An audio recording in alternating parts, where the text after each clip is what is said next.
Tonight, let us begin a journey into the past, not into sunlit hills or the quiet villages of Tuscany, but into a place deeper, darker, and older than any city or temple. Tonight, we descend not into history, but into myth. A myth that has haunted the human mind for thousands of years, for it is the myth of the one realm every man and woman must one day enter. Tonight, we follow the story of Hades. Before we begin, I invite you to prepare yourself. Set aside the noise of your day. Adjust your blanket, settle into the comfort of your bed or chair. Let the air in your room grow soft, and let your thoughts quiet. Perhaps you hear the faint hum of a fan, the distant murmur of the night outside, or perhaps nothing at all.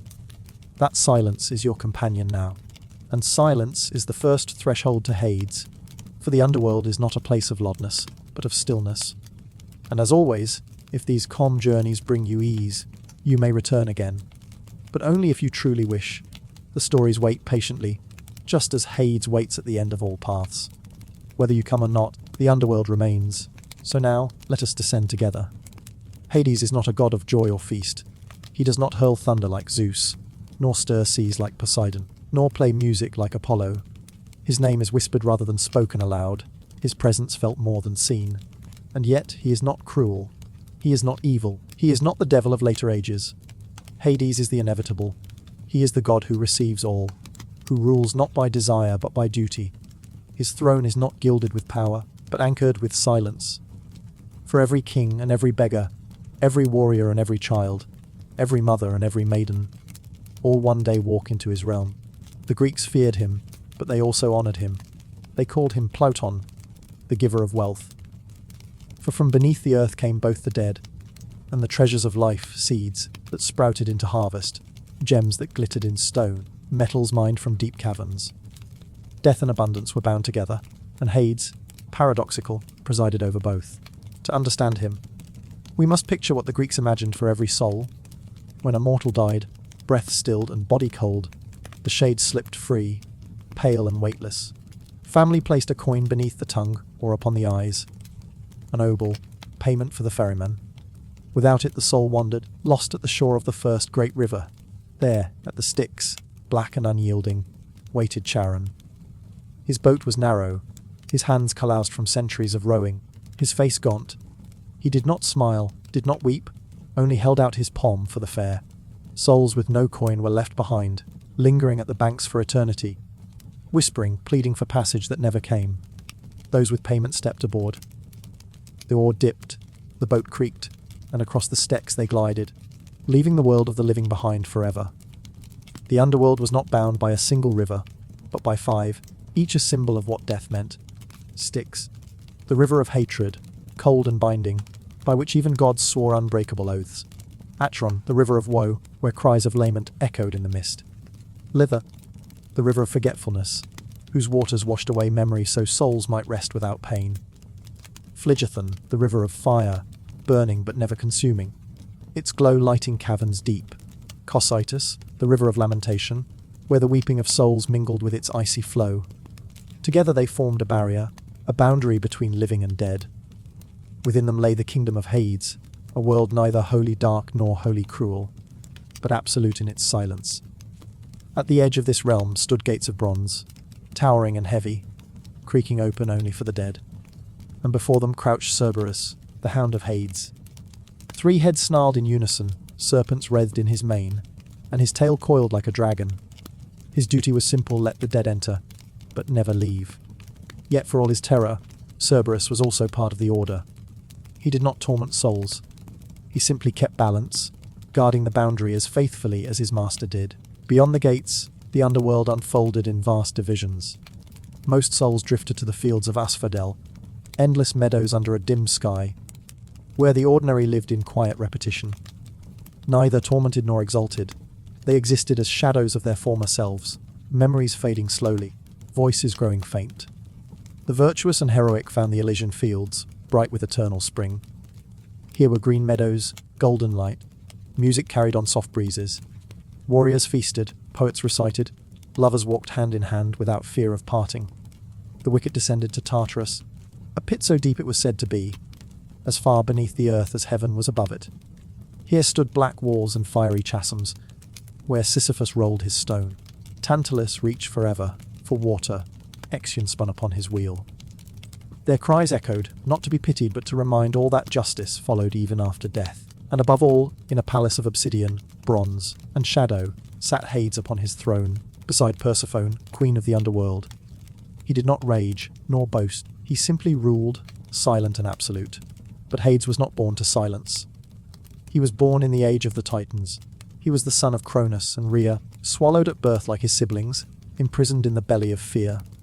Only Zeus, hidden in a cave, escaped. In time Zeus forced Cronus to disgorge his children, and together they rose against their father in the Titanomachy, the war that split heaven and earth. Hades fought with helmet of darkness upon his brow, striking terror into the Titans. Zeus hurled thunder, Poseidon churned seas, and the earth shook beneath their struggle. For 10 years it raged until the Titans fell, chained in Tartarus, the world remade. Then the three brothers cast lots. Zeus took the sky, Poseidon the sea, and Hades, by fate's draw, received the underworld. It was not reward but responsibility, not glory but burden, and yet he accepted. For without death, life would have no meaning. It is worth pausing here, at the threshold of his reign. Imagine yourself not as a listener, but as a soul newly arrived. The body is gone, the air is different, and silence presses close. The Styx flows at your back. Ahead, gates loom, Cerberus waits, and a vast land stretches without end. There is no bargaining here, no escape, no denial. Yet there is also no chaos. The underworld is not madness. It is structure, a place for every soul, a law for every fate. And in the center of it sits Hades, not as tyrant, but as keeper of balance. So begins our journey into Hades. Not a tale of conquest or invention, but of inevitability. His story is not only about gods and myths, but about the truth all mortals must face that death comes, and in it there is order. To understand him fully, we must follow his path from birth beneath Cronus' shadow, through the Titan war, to his seat upon the throne of the underworld. We must wander his lands, meet the souls within them, and see not only the fear of death, but the strange peace it brings. This is the story of Hades, a story of endings, of order, and of what lies beyond the light. To understand Hades, we must step back to a time before his throne, before the rivers, before the shadows of the underworld stretched across myth. We must begin with the Titans, the elder gods who ruled the cosmos before Olympus rose. Hades was the son of Cronus, the Titan of time and dominion, and Rhea, his queen. Their children were destined to shape the world, but destiny is never so simple. For Cronus lived under prophecy. It was foretold that one of his sons would overthrow him, just as he had overthrown his own father, Uranus. Fear gnawed at him, and fear, when it festers, becomes cruelty. So, one by one, as Rhea bore her children, Cronus swallowed them whole. Hestia, goddess of the hearth, disappeared into his belly. Then Demeter, goddess of grain, gone. Then Hera, queen to be. Then Hades the fourth, gulped into darkness at the moment of birth. Then Poseidon, his cry silenced as jaws closed. Only the last Zeus was saved. For Rhea, desperate and grieving, hid her newborn in a cave upon Crete, and swaddled a stone in cloth to fool her husband. Cronus swallowed the stone, never knowing the trick. Thus Hades began his life not in cradle or field, but inside the gut of fear. A strange image, and yet symbolic. From the first, he was swallowed by shadow, taken into depths from which few returned. What was it to exist inside Cronus? The poets did not say. But let us imagine. There, within the timeless belly of a Titan, the children drifted. Not grown, not free, but not destroyed. Perhaps they slept, perhaps they dreamed. Perhaps, in that dark confinement, Hades first learned silence. Perhaps it was there, inside the endless stomach of his father, that he came to embody stillness, patience, endurance. For what is the underworld but a great swallowing of all things? And what is Hades if not the god who himself was swallowed, and yet endured? In time, Zeus grew, hidden in his cave, nourished by the goat Amalthea, guarded by the Curetes whose clashing shields drowned out his infant cries. When he came of age, he sought vengeance. With cunning, he tricked Cronus into drinking a potion brewed by Metis, causing him to disgorge his children. Out they came, one by one, whole and alive Hestia, Demeter, Hera, Poseidon, and Hades. After long years of confinement, they stood free again, and together, They pledged to bring down their father and his kin. The war that followed shook creation. It is called the Titanomachy, the battle between the old gods and the new. On one side stood Cronus and the Titans, vast as mountains, wielding primeval power. On the other side Zeus and his siblings, younger but burning with destiny. The earth groaned beneath their struggle. Thunder split the skies, seas roared, mountains shattered. For 10 years the war raged, neither side gaining full advantage. At last, Zeus descended into Tartarus and freed the Cyclopes, one-eyed giants who had been imprisoned by Cronus long ago. Grateful, they forged gifts for the Olympians that would change the war. For Zeus, they made the thunderbolt, crackling with the fire of the heavens. For Poseidon, the trident, whose strike could shatter earth and stir seas. And for Hades, they forged the helm of darkness, a crown so potent it could render him unseen. A shadow slipping anywhere, even into the heart of fear. This was the first true symbol of Hades, not the throne, not the scepter, but the helm. With it he moved unseen, sowing terror in the Titans, striking where they least expected. With their new weapons, the tide turned. Zeus hurled lightning, blinding and scorching. Poseidon raised waves that broke mountains. And Hades, invisible, crept upon the Titans, stealing weapons, cutting throats, breaking ranks with terror. They could not see him, only feel his sudden presence like cold air, like death itself. At last, the Titans fell. Cronus was chained. Many of his kin were cast into Tartarus, their cries echoing in its pit, guarded forever by the Hecatonchires, the 100-handed giants. And from the ruin of that war, the new order of gods was born. When victory was won, the brothers Zeus, Poseidon, and Hades gathered to divide the world. They cast lots, leaving fate to choose. Zeus received the sky, the vault of heaven, throne of storms and clouds. Poseidon received the sea, endless and deep, rich with life and tempest. And Hades, by lot, by chance, or by inevitability, received the underworld, the realm beneath all, the kingdom of the dead. To some, this seemed misfortune. Zeus had the throne of Olympus, Poseidon had the rolling seas, and Hades had darkness. But in truth, his lot was as mighty as theirs, for all men die, and all men enter his realm. Kings, warriors, children, lovers, none escape. His kingdom was vast, his power absolute. Already we see what defined Hades. Unlike his brothers, he did not rage for more than his lot. He did not seize another's realm. He accepted what fate gave him. And yet, what fate gave him was heavy, to sit apart, to rule alone, to dwell forever in the company of shadows. Where Zeus feasted and Poseidon roared, Hades was silent. He did not laugh among the Olympians. He did not chase nymphs or wage petty feuds. He ruled, patiently, distantly, unyielding. It was his strength and his burden both. It is worth pausing here, at this first great turning of his life. Imagine him, newly crowned, standing upon the threshold of his kingdom. His brothers ascend, one to the high sky, one to the roaring sea. And he steps downward. The air cools, the light dims, shadows lengthen. Around him stretch caverns, rivers, gates, and endless silence. His helm of darkness rests in his hand, the gift of the Cyclopes.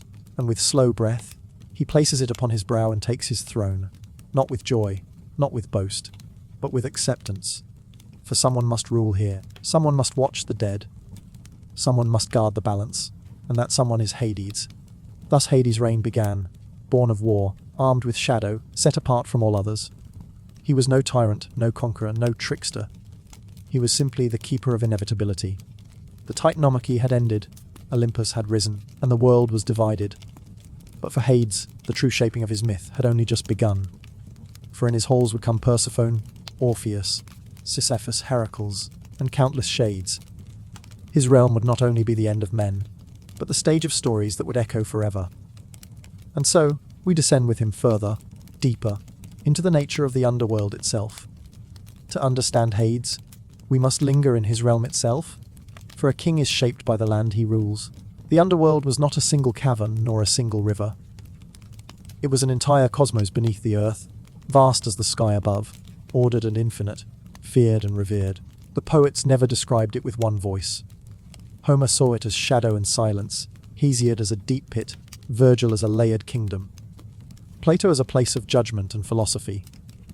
Yet through all their visions runs one constant: the underworld was a mirror of life itself. Every road led there, every soul arrived. Picture the moment of death as the Greeks imagined it. A man lies upon his bed, his breath slowing, his chest rising faintly, then still. His family gathers mourning, but their weeping does not call him back. Already the soul has slipped free, weightless, pale, neither flesh nor light. The first figure it meets is Thanatos, gentle though often feared, the god of peaceful death. His touch is cold but not cruel, his presence inevitable. For violent death, there are the Kyries, dark, winged spirits who swoop upon battlefields, tearing at the slain. Either way, the soul is released, trembling, uncertain, beginning its descent. If the family has done their duty, a coin rests beneath the tongue or upon the eyes. An obol, a small payment with infinite value. For without it, the journey halts at the very first gate. The soul comes to the shore of a river, wide and black the Styx or the Acheron, depending on which poet tells the tale. The waters are sluggish, endless, reflecting no light, swallowing every sound. And there waits Charon, the ferryman. He is gaunt, ancient, his beard unkempt, his eyes hollow as coals. He does not speak much. He does not pity. He simply extends his hand for the coin. The oar rests upon his shoulder, his boat narrow and worn. If the soul has no payment, Charon turns away. The dead without coin are doomed to wander the shores for 100 years, restless, moaning, shadows without passage. This is why the Greeks placed coins in the mouths of their dead, why burials mattered so deeply. To deny a man proper rites was to deny him peace itself. But if the coin is given, Charon nods, rough hand curling around the metal, and gestures to the boat. The oar dips, the water whispers, and the ferry glides away from the shore of the living forever. The underworld is encircled and cut through by 5 rivers, each symbol of death's nature. Each river is more than geography, each is philosophy, hatred, grief, forgetfulness, fire, lamentation. These are the elements of death itself. At last, the boat touches the far shore, and before the soul rises the gates of the underworld. They are vast, wrought of bronze and iron, heavy with carvings of serpents and skulls, towering into the cavernous dark. The hinges groan with the sound of eternity itself. And before them crouches Cerberus, the hound of Hades. 3 heads, each with its own snarl, its own hunger. Serpents twist through his mane, and his tail lashes like a whip. His eyes burn red, and his growl rumbles through stone. Yet his duty is not cruelty. He does not torment the souls of the dead. He only guards, letting all in, but letting none out. To pass him is to accept eternity. Some heroes faced him, Heracles dragged him up. Orpheus lulled him with song, Psyche soothed him with honeyed cakes. But for the ordinary soul, he is simply the final sign that there is no return. Once through the gates, the soul enters the true kingdom of Hades. The fields of Asphodel stretch vast, grey meadows where countless souls drift like mist. Here dwell those neither wicked nor heroic, the majority of mankind. Their voices murmur faintly, their faces are pale, their motions slow. They are not punished, not exalted, only existing, shadows of their former selves. The Elysian fields, by contrast, are bright, meadows green, skies golden, breezes soft. Here are heroes, poets, lovers, those blessed by gods. Some traditions say the truly virtuous are reborn 3 times, and if each life is noble, they dwell in Elysium forever. The depths of Tartarus are darker than night, a pit of torment for the wicked. There lies Sisyphus, straining endlessly to push his boulder uphill, only to watch it roll down again. There hangs Tantalus, forever thirsty, water retreating from his lips, fruit shrinking from his hand. There spins Ixion, lashed to a burning wheel. The Danaids toil forever, filling leaky jars with water that drains away. These are not punishments for cruelty's sake, but symbols of futility, reflections of wasted or corrupted lives. Beyond all these sits the palace of Hades and Persephone. Walls of obsidian, pillars of bronze, floors of polished stone. Shadows flicker in its halls, but not chaos. Here judgment is given, law maintained, balance preserved. In the palace stand 3 judges, mortals who were once kings, Minos, stern and regal, judge of difficult cases. Rhadamanthus, just and incorruptible, judge of the virtuous. Aeacus, keeper of the keys, judge of ordinary men. Together they assign souls to their fates, Asphodel for the common, Elysium for the noble, Tartarus for the wicked. Hades himself does not bargain or sway them. He is distant, impartial. He rules the realm but lets judgment be the work of law. The Greeks imagined not endless torment, but endless sameness. In Asphodel, souls wandered, recalling faintly their lives, growing dim with each passing age. Some sang, some whispered, some simply drifted. To drink from Lethe was to let go, to rest without memory. To refuse was to ache with longing. In Elysium, there was music, conversation, joy, but gentle, unchanging. It was not wild ecstasy, but calm bliss, the perfection of peace. In Tartarus, punishment was not only pain, but futility. Endless effort with no reward. Endless desire with no fulfillment. The Underworld, in all its divisions, was less about cruelty and more about reflection of the soul's own life. And at the center of it all sat Hades. Not gloating, not raging, simply enduring. He was feared, yes, but not unjust. He did not roam the earth causing plague. He did not lash out in jealousy like Zeus. He remained in his halls, keeping order. To him belonged everything buried, everything hidden, everything ended. He was distant, but he was necessary. It is worth pausing here, among these meadows of shadow. Imagine yourself walking slowly through Asphodel. Around you drift countless figures, faces pale, eyes dim. They murmur faintly, voices like wind through reeds. Above the sky is neither bright nor dark, only grey, endless. There is no pain, but there is no joy. There is only being. And somewhere beyond the meadows rises the palace of Hades, its dark walls glowing faintly in torchlight.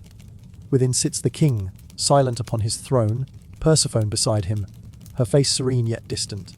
Around them lie the laws that bind all souls, the balance none may escape. Thus we have entered the Underworld. Not only its gates, but its rivers, its fields, its judgments. This is the kingdom Hades rules, vast as the earth above, inevitable as nightfall. For in these halls, we see his nature revealed stern, impartial, unyielding, not cruel, not kind, only necessary. The Greeks feared him, but they also knew that without him, the world would have no balance. And yet, even here, stories unfold. For into this silent realm came Persephone, stolen from the earth. Into these meadows came poets, heroes, and lovers, daring to defy death. And into these depths Hades himself stepped forth, not only as judge, but as husband, adversary, and myth eternal. So let us follow him further, into the tale of Persephone, the queen who brought both sorrow and renewal to his realm. Among all the tales of Hades, none is more famous, more haunting, or more revealing of his character than the story of Persephone. It is a story of loss and return, of sorrow and renewal, of the eternal balance between death and life. Without it, Hades would remain a distant figure of silence. With it, we see him entwined with the rhythms of the earth itself. Persephone was the daughter of Demeter, goddess of grain, fertility, and the harvest. She grew among flowers, her laughter bright, her hands weaving garlands. She was called Kor, the maiden, embodiment of spring, of youth, of life unspoiled. Wherever she walked, blossoms opened. Wherever she smiled, fields seemed to stir. Demeter cherished her fiercely, for she was not only daughter but joy, her companion in the fields. The world in her presence was fertile, abundant, overflowing with growth. But Persephone's beauty drew eyes, and one eye in particular, that of Hades, watching from his shadowed throne. The story is told in many ways, but most say it was on a clear day, when Persephone wandered a meadow, gathering flowers with her companions. She bent to pluck a narcissus, bright and strange, when the ground itself split open with a roar. From the chasm rose Hades in his black chariot, horses black as night, manes streaming fire. With sudden force he seized her, lifted her into his car, and plunged back into the earth, the fissure closing as though it had never been. Her cry echoed through the meadows. The flowers bent, as if in grief. But already she was gone. Demeter heard her daughter's cry, and searched the earth in anguish. She wandered for 9 days, torch in hand, refusing food, refusing rest, her face streaked with tears. She asked gods and men alike if they had seen her daughter, but none spoke. At last she came to Helios, the all-seeing sun, who told her the truth: Hades had taken Persephone, and Zeus himself had permitted it. Betrayed, furious, grief-stricken, Demeter withdrew her gifts from the earth. Crops withered, fields turned barren, hunger spread across mankind. For without her joy, there was no harvest. The gods pleaded with her, but she refused. "Until my daughter is returned," she said, "the earth shall not yield." Meanwhile, Persephone sat in the halls of Hades, her face pale, her hands folded in sorrow. The palace of obsidian was vast, filled with shadows and torches, with Persephone placed beside the throne as queen.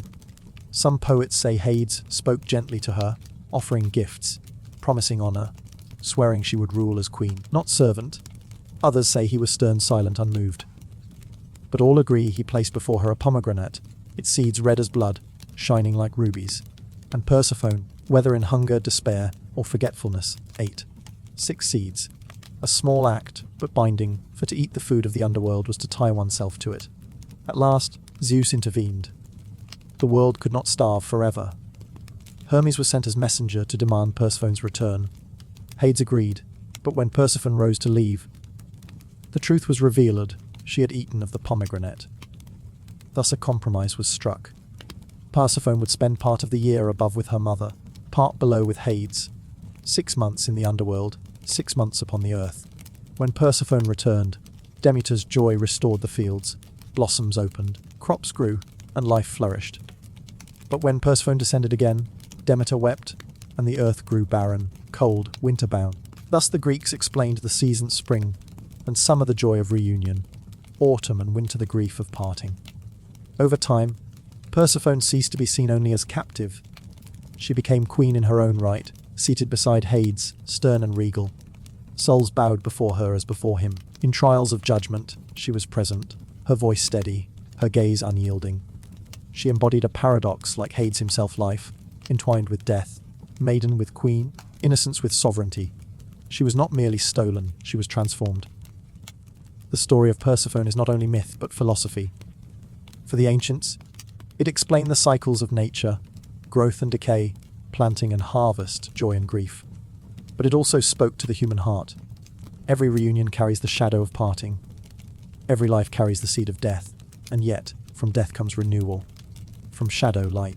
Persephone's descent and return are the rhythm of existence itself.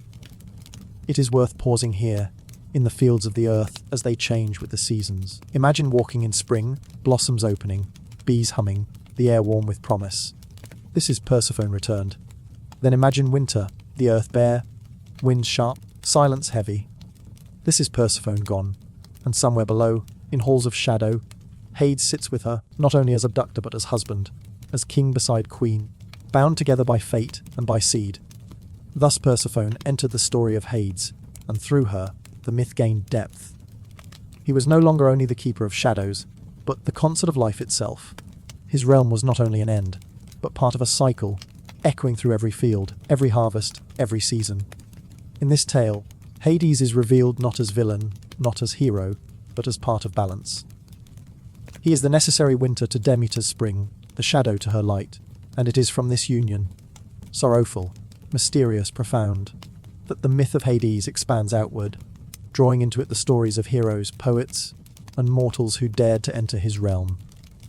Though the underworld was sealed by rivers, gates, and hound, there were times when the living found passage into its depths. Not many, and never without cost. For to enter Hades' realm was to walk against the tide of fate itself. The Greeks loved these tales, for they were not only about gods but about men.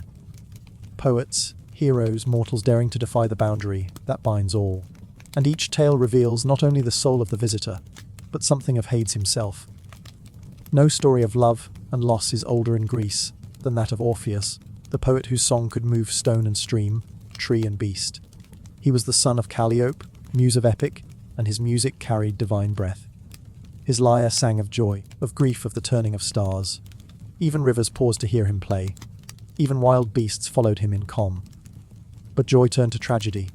He married Eurydice, fair and gentle, yet their time together was short. One day she wandered the fields, and a serpent struck. She fell, her breath fading, her life slipping. Orpheus cried out, his music turning to lament. He would not accept it. He would not lose her. So he resolved to do what none had done, to descend to Hades himself. With lyre in hand, he walked to the shadowed caverns. Charon frowned at a living man, but when Orpheus played, the ferryman wept, and his oar dipped of its own accord. Cerberus snarled at the gates, but Orpheus sang, and the hound lay down, his heads bowed, lulled by the music. Even the judges paused in their tasks. Even the shades gathered, listening, their sorrow eased for a moment. And at last, Before the throne of Hades and Persephone, Orpheus stood. He played not with pride, but with grief. His song told of love cut short, of joy turned to silence, of longing beyond the grave. His voice trembled, and yet it was pure. Hades listened. Persephone wept, and for the first time in memory, the stern king was moved. He agreed to grant what no mortal had ever been given. Eurydice might return to the living world, but on one condition. Orpheus must lead, she must follow. And until both stood beneath the sun, he must not look back. So they walked. Through the meadows of Asphodel, through the gates, past the rivers, Orpheus climbed, Eurydice behind. His heart raced, his ears straining for her step. And when at last he saw the faint glow of daylight ahead, doubt struck him. Was she there? Was he deceived? He turned. And in that instant, Eurydice vanished, pulled back into shadow, her eyes filled not with anger but with sorrow. Orpheus cried out, but the bargain was broken. Hades does not yield twice. He returned to the living world alone, his music now filled with endless mourning. It is worth pausing here, imagining the silence after the song. The gates close, the rivers flow, and Hades sits again in shadow. He was moved, but not swayed. His law held, for even compassion could not overturn the rule of death. This is what Orpheus shows us: love may cross the boundary once, but never twice. Hope may shine, but only briefly. The underworld is merciful only in rare measure. And even then, it demands obedience. Another who dared descend was Heracles, the strongest of men, son of Zeus and bearer of labours. His final task, set by Eurystheus, was to bring back the Hound of Hades himself. Heracles, unlike Orpheus, carried no lyre. He carried only his strength, his club, and his will. He descended boldly, unafraid, for he had faced monsters before. Charon trembled but ferried him. The shades drew back from his stride. Even Persephone welcomed him kindly. But Hades, stern, set a condition. Heracles might take Cerberus, but only if he subdued him without sword or spear, with strength alone. So Heracles approached the beast. Cerberus roared, 3 heads snapping, serpents writhing, claws scraping stone. The air shook with his fury. But Heracles grappled him, arms straining, muscles burning, holding fast as the hound writhed. The struggle shook the gates, echoing through Asphodel. At last, Heracles pinned him, forcing the beast into submission. And thus, carrying Cerberus in chains, he rose again to the world of men. Yet when his labour ended, he returned the hound unharmed. For Cerberus belonged not above but below. Here we see another truth of Hades. He does not rage at intrusion. He sets terms. He keeps order. Even the strongest must obey his law. And even Heracles, triumphant, left the underworld as he found it. Nothing was changed. Death remained as it was. Not all visitors came with love or duty. Some came with arrogance. Theseus and Perithous, kings and companions, sought to take daughters of Zeus as their brides. Theseus sought Helen. Perithous, more daring still, sought Persephone herself. Together they descended, bold and foolish, seeking the queen of the dead. But Hades knew their intent. He welcomed them with calm, invited them to sit. They did so, and found themselves bound fast. For the chairs upon which they sat were cursed, entwining them with coils of stone and earth. There they remained, trapped in silence, shadows mocking them. Only later did Heracles, descending on his own labour, manage to free Theseus. Perithous, guilty of greater hubris, was left forever. This tale shows the stern side of Hades. He does not storm, he does not shout. He simply waits, and his justice binds as firmly as chains. To seek what is forbidden in his realm is to remain there. There is also the tale of Psyche, the mortal whose trials tested both her courage and her love for Eros. Ordered by Aphrodite to descend and fetch a box of Persephone's beauty, she entered the realm trembling, mortal yet determined. She carried barley cakes for Cerberus, coins for Charon, kindness for the shades. She followed every instruction carefully, resisting distractions, refusing to aid false cries, staying her course. Persephone welcomed her, offered the box, and Psyche returned, though her curiosity nearly undid her, for she opened it and fell into sleep. Yet even so, she succeeded, her courage granting her immortality in the end. Psyche's descent reminds us that the underworld is not only terror but test. To pass through requires not strength, not music, but discipline and humility. Those who respect its laws may endure. Those who do not perish. Thus the underworld became stage to many tales, of poets, heroes, lovers, and fools. Each who entered revealed something of themselves, but also of Hades. He was not moved by music, though he listened. He was not cowed by strength, though he permitted contest. He was not tricked by arrogance, though he allowed it to trap itself. He was not cruel to the humble, though he tested them. Through all these stories, the same truth endures: Hades does not change. It is the living who change in his presence. He is the mirror in which they see themselves, stripped of illusion, confronted with fate. And so, as these visitors depart, leaving the realm as they found it, we remain. We sit in the halls of shadow, waiting to see not only what mortals will dare, but how Hades himself continues. Husband, judge, ruler, keeper of the boundary none may cross twice. To speak of Hades is not only to recount his myths, but to understand his meaning. For to the Greeks, gods were never merely figures in stories. They were ideas made flesh, symbols that shaped life itself. And Hades, though feared and rarely named, embodied truths at the core of existence. First, his very name, to utter Hades, was to summon unease. The Greeks often avoided it, for to name death was to invite its shadow. Instead, they spoke in softened terms. Ploton, the wealth giver, for beneath the earth lay not only the dead, but also seeds, metals, and riches. The soil that swallowed bodies also birthed harvests. The dark that concealed loss also concealed treasure. Thus Hades was both dread and prosperity, terror and necessity. His kingdom devoured, but also nourished. He was the keeper of endings, but also of beginnings hidden beneath. This duality shaped his worship. He was feared, yes, but also respected. Farmers prayed to Demeter for crops, but they knew it was Hades who held the seeds in winter, who released them again in spring. Miners prayed before digging, for to pierce the earth was to trespass his realm. And kings, though they built monuments above, knew that all gold below belonged to him first. Unlike Zeus with his thunder or Poseidon with his trident, Hades wielded no power that blazed across the world of men. He was unseen. His helm of darkness, gift of the Cyclopes, made him vanish entirely. In myth he wore it in battle, in the Titanomachy, moving like shadow among giants. But the helm is more than weapon. It is symbol. Hades is not visible because death is not visible until it arrives. We do not see him approach. We do not watch him sit beside us. He is unseen, yet inevitable. This is why the Greeks depicted him rarely. Temples to him were few. Festivals in his honor were quiet, unlike the revels of Dionysus or the sacrifices to Zeus. His worship was more whisper than shout, more private than public. He was not absent, but hidden, just as his realm lay beneath, unseen but always present. Why Ploton? Because all riches come from the earth. Agriculture. Seeds buried in soil sprout to harvest, just as Persephone buried in shadow returns in spring. Minerals, silver, gold, gems, iron, all lie in the deep, in the dark. To dig for them is to trespass his treasure vaults. Burial, the wealth of ancestors, their bones, their wisdom, their memory, also lies beneath.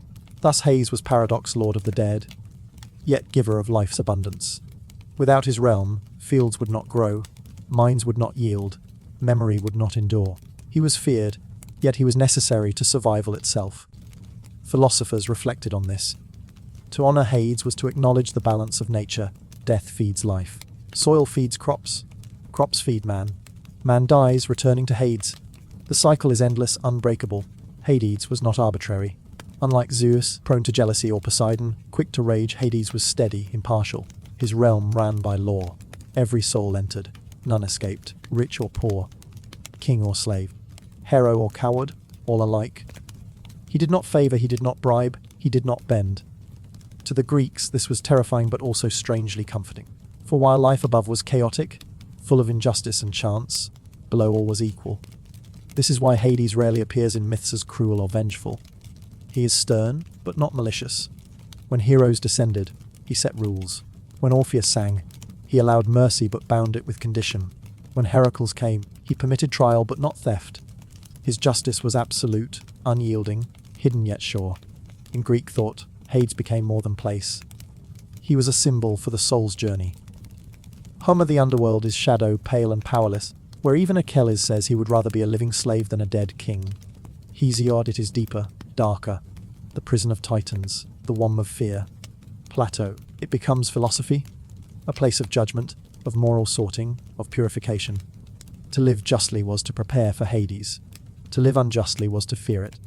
Virgil and the Romans, they layered Elysium and Tartarus with grandeur, making Hades a stage for the soul's eternal fate. Through all, the god himself remained, not tyrant, not saviour, but keeper of balance. Though not often celebrated, Hades was honoured. In Eleusis, his role in the mysteries of Demeter and Persephone was central, for to understand harvest was to understand death. The initiates, sworn to secrecy, believed they glimpsed the promise of renewal, of life beyond. Elsewhere, sacrifices to Hades were performed at night, with black animals, their blood poured downward. No joyous feasts, no drinking songs, only silence, only solemnity.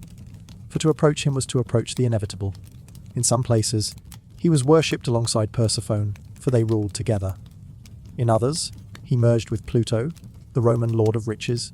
His darker edge softened into a figure of wealth. On vases and reliefs, he appears rarely. But when he does, he is dignified, seated upon a throne, scepter in hand. Persephone beside him. Unlike the wild Dionysus or the thunderous Zeus, Hades is calm, reserved, majestic in stillness. Sometimes he holds the cornucopia, symbol of abundance. Sometimes Cerberus stands at his side.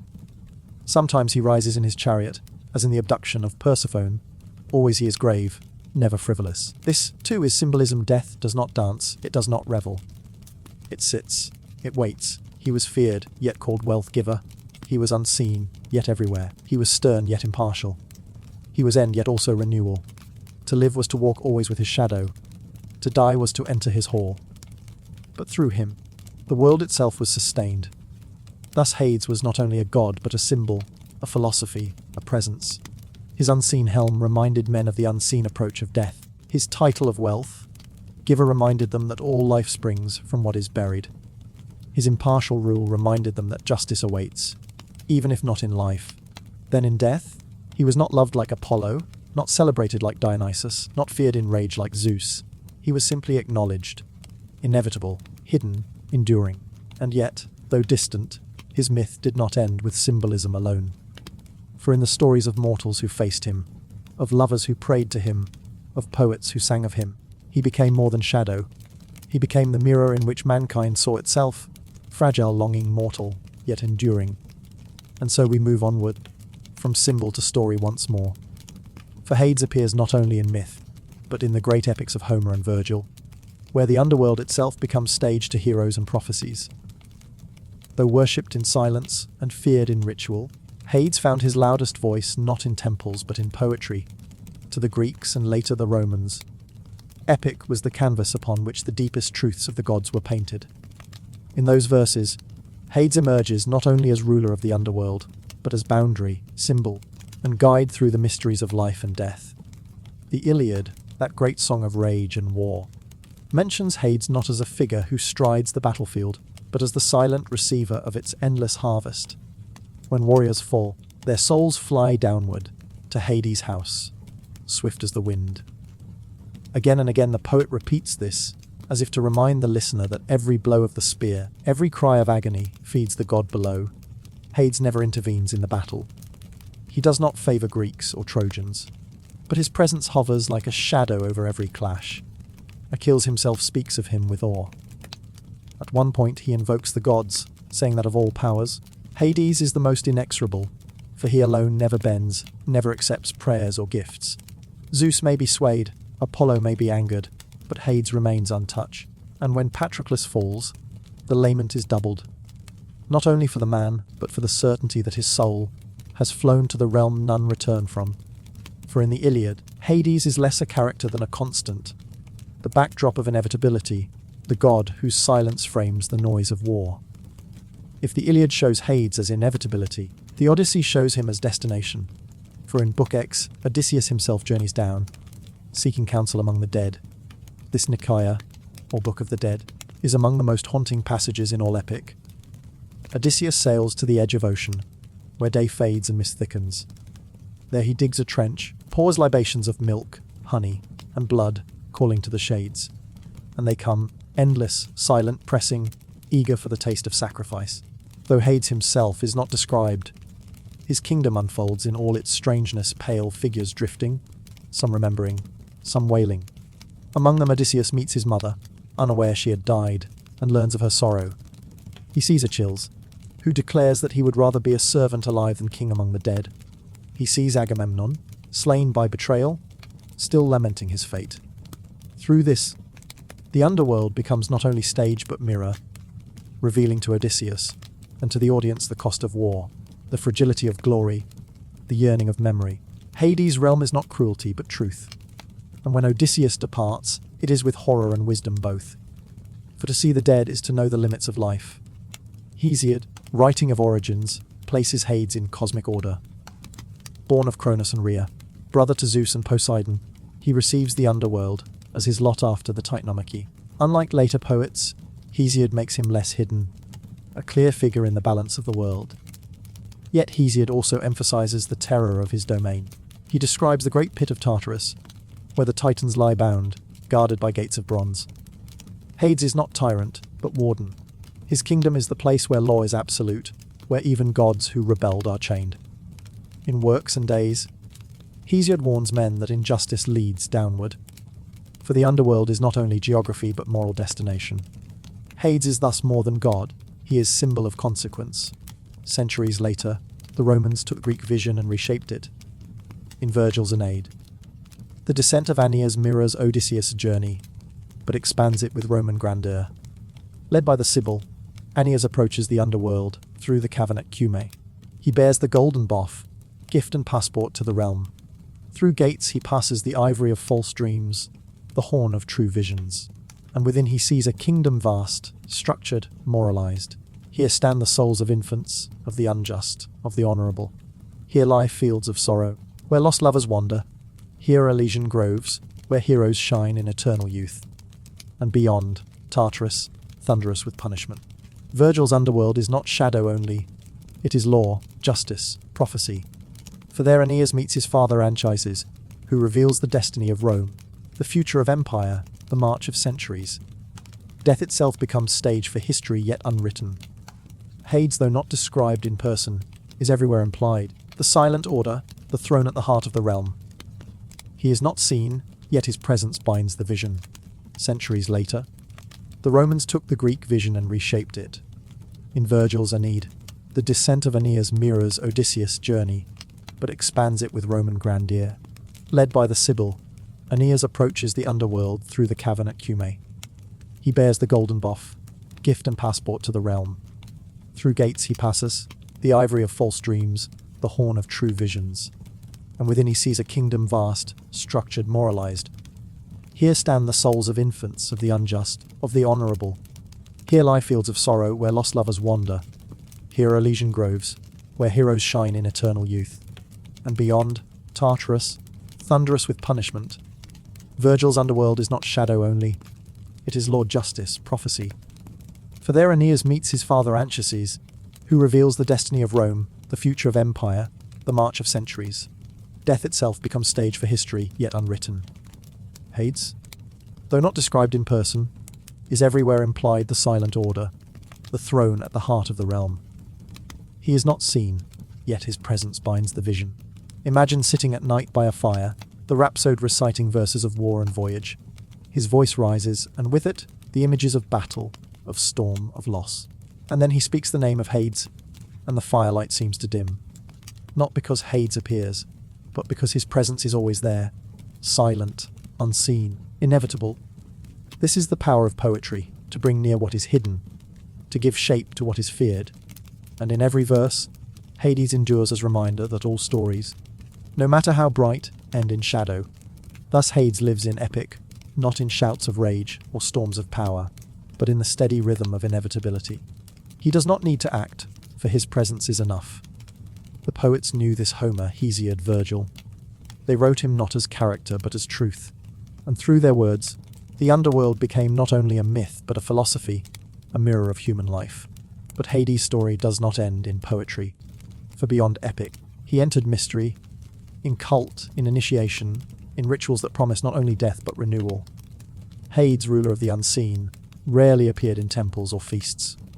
Yet his presence shaped some of the most profound religious movements of the ancient world. For to understand death was to understand life. and to enter the shadow of Hades was to glimpse mysteries beyond. Among all Greek rituals, none was more revered than the Eleusinian mysteries, celebrated at Eleusis near Athens. These rites, shrouded in secrecy, centered on Demeter and Persephone, but behind them stood Hades, silent, unavoidable. Each autumn, thousands of initiates walked the sacred way from Athens to Eleusis. They carried torches, sang hymns, fasted, and drank the kykeon, a barley-based drink.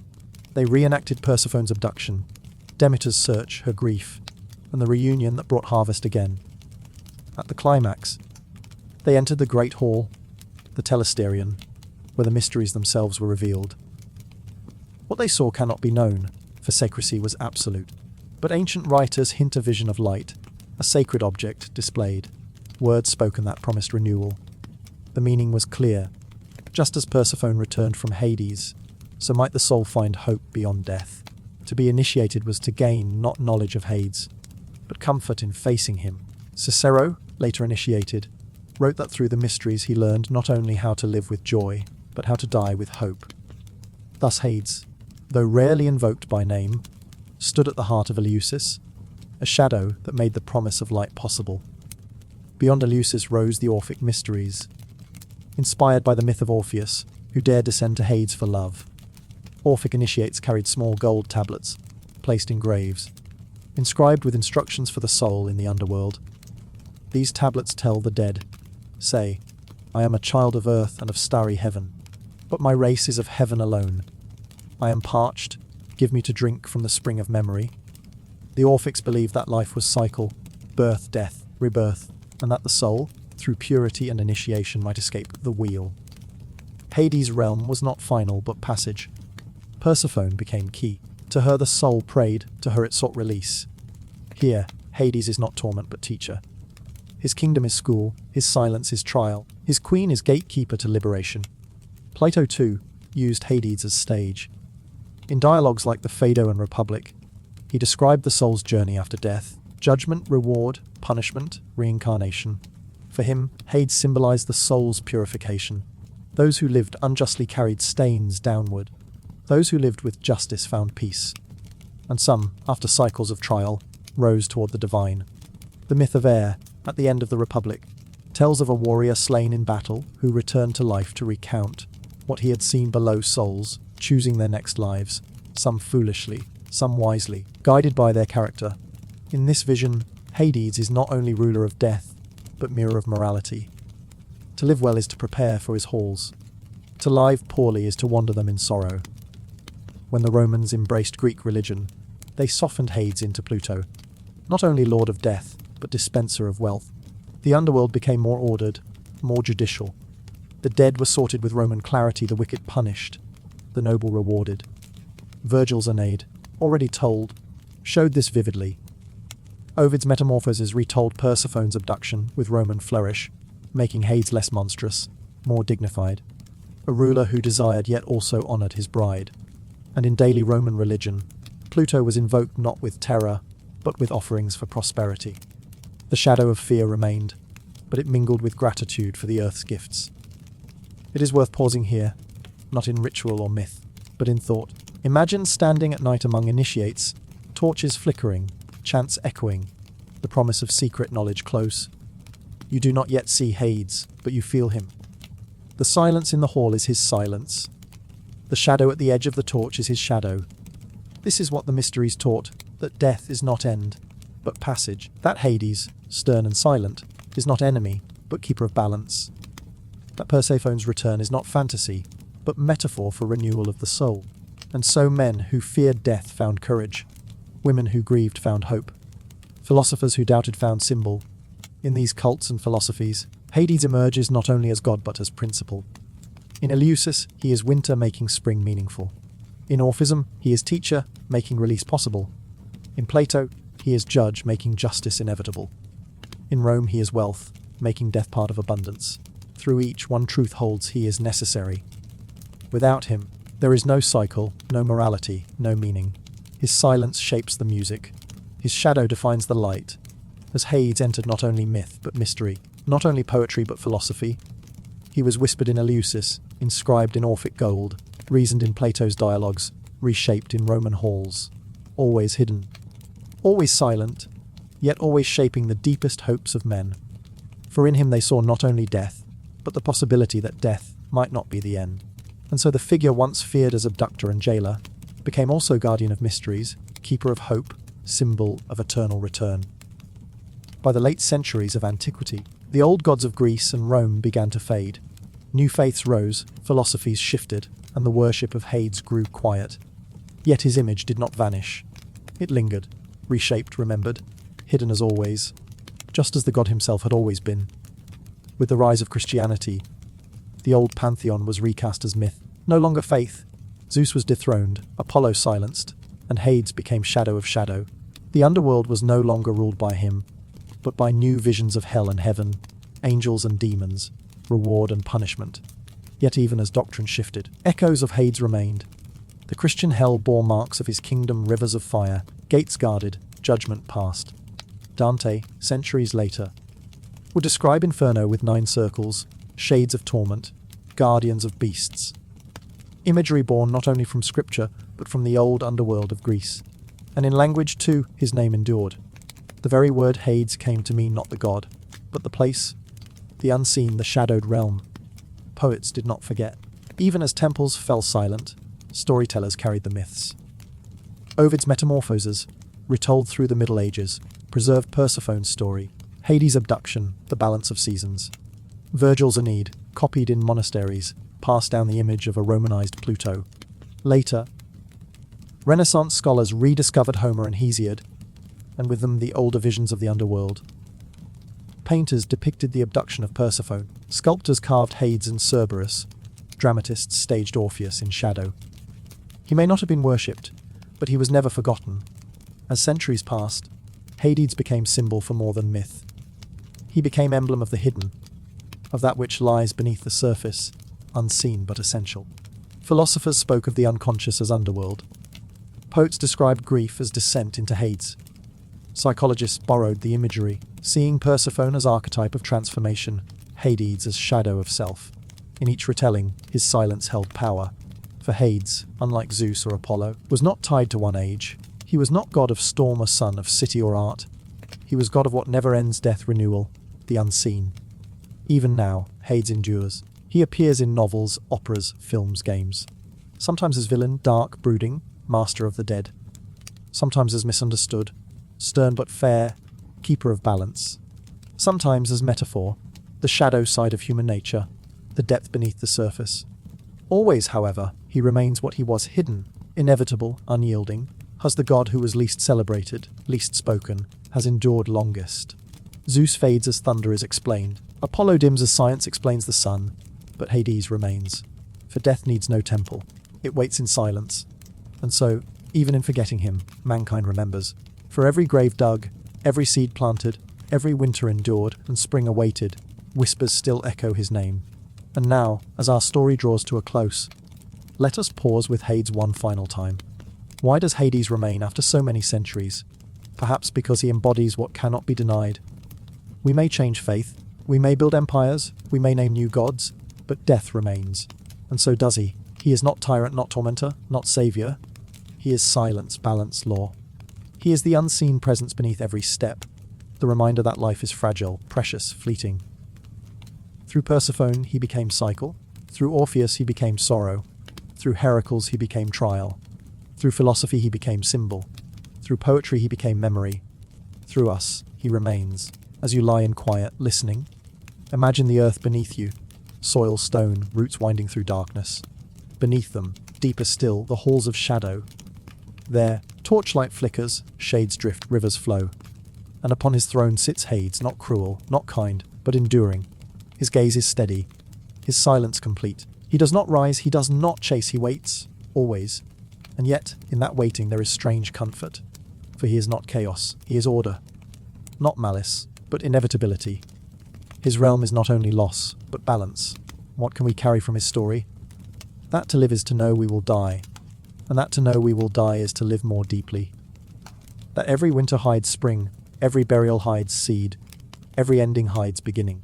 Hades teaches us that the unseen is not to be feared, but to be acknowledged.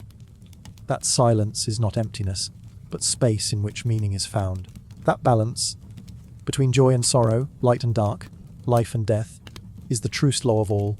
And so our journey ends. The candle burns low, the night deepens. We leave the throne of shadow, the rivers of the dead, the halls of Persephone, and return to the world of air and light. But Hades remains. He waits below, not in anger, not in haste, but in patience. He waits as he always has, as he always will, and perhaps, as you drift now towards sleep, you feel what the ancients felt, not terror, but awareness. That life is precious, because it ends. That beauty matters, because it fades. That love is eternal, because even in death it remembers. Hades knew this, and now perhaps, so do we.